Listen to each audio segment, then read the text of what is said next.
Malheureusement, on roule de moins en moins ou on roule contraint et on fait des choix. En fait, ce qui est triste, c'est que qui aurait imaginé, franchement, qu'en l'an 2000, enfin en 2022 en France, on en soit à se demander si on va se chauffer, rouler ou C'est vrai. alors manger. Franchement, mais c'est à se demander parce que Tout à fait. l'argent, il est pas, il s'est pas envolé, il est Surréaliste. quelque part. Il est passé où l'argent? Il est C'est passé vrai. où?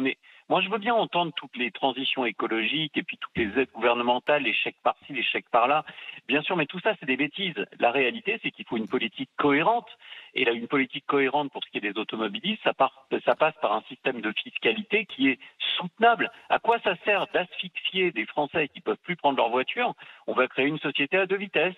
Ceux qui sont confinés à domicile parce qu'ils n'ont plus les moyens de sortir de chez eux, et puis ceux qui peuvent encore sortir de chez eux, mais qui se font matraquer à coup de taxes. Eh bien ça, non, ça suffit. N'oubliez pas, hein, franchement, la station-service, c'est là où vous tenez le pistolet et où vous êtes braqué. Il y a quand même un problème.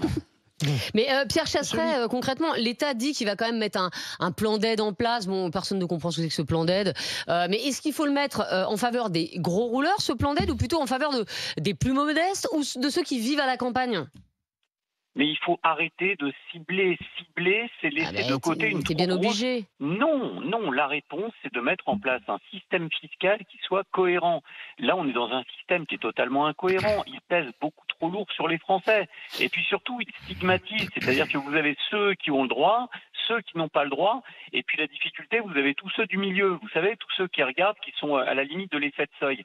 Ça s'appelle la France moyenne et la France qui n'a le droit à rien. Eh bien, ceux-là qui regardent passer les trains du matin au soir en se disant qu'ils ont droit strictement à rien, ils commencent sérieusement à en avoir marre. C'est ça le problème de la fiscalité des carburants, c'est qu'on est en train de confondre et on est en train de laisser trop de Français sur le bord de la route en les stigmatisant et en les faisant croire qu'ils sont riches comme Crésus.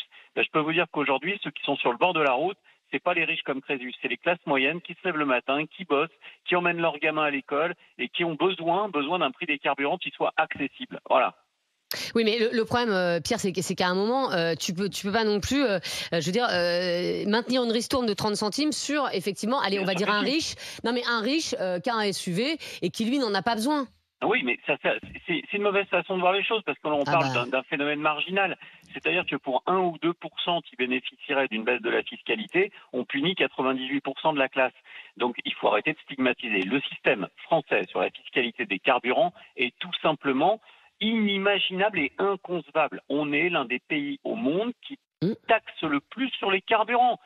Bon, ça peut pas coller. Pendant que nous, en France, on est en train de mmh. se poser la question de savoir si on aura 2,50 € bientôt au litre, il faut savoir qu'aux États-Unis, ils sont à environ 1 € le litre. Alors, ok, ils sont Oui. producteurs, mais c'est pas que Mmh. ça. La politique aux États-Unis, c'est de faciliter la mobilité, parce que la mobilité, derrière, c'est de l'économie. Quand vous êtes confiné à Ah non, mais aux domicile, États-Unis, à leur part voiture, c'est leur Amazon, vie. Donc, ouais, mais à tout le part monde se Amazon, déplace on en va nourrir voiture. qui? On va nourrir qui Et à part pourtant, tout le Amazon? monde gueule parce qu'aux États-Unis, le gallon d'essence, il a pris 60% dans les 6 Exactement. derniers mois quand même, alors qu'il n'y a Ouais. pas de taxe. Parce que c'est son prix. Bah voilà, Parce c'est que- ça. mais il C'est gagne très quand même. juste. Non mais en plus de l'augmentation du prix du Bah oui. carburant, qui est fait partie des fluctuations Et la normales personne qui n'a du pas les marché moyens aux mondial, États-Unis, on elle a le un vit mal État, quand même. Hein. on a un État, une république démocratique qui s'appelle la France, qui dit je vais prélever 80% Ouais, de 60. taxes sur un litre de carburant qui est vital pour certaines personnes. C'est tout simplement suicidaire et c'est surréaliste. Là, Pierre a raison. Voilà. Mais comment est-ce que, depuis le temps que ça dure, et chaque fois on a dit, les gouvernements ont dit, on va essayer de repenser cette fiscalité sur les carburants. Aujourd'hui, on atteint le point de limite et on se voit bien qu'ils attendent que ça pète, parce que quand ça va péter, Non. mais bien sûr que si. Mais ils ne le souhaitent 2,50 €, ça va pas. Je te péter, dis même Rémi pas qu'ils Condi. attendent. Non, mais Bah, Jérémy, non. je dis pas qu'ils attendent ils sciemment. attendent que ça pète. Mais non. oui, je dis pas Bah qu'ils oui. attendent sciemment.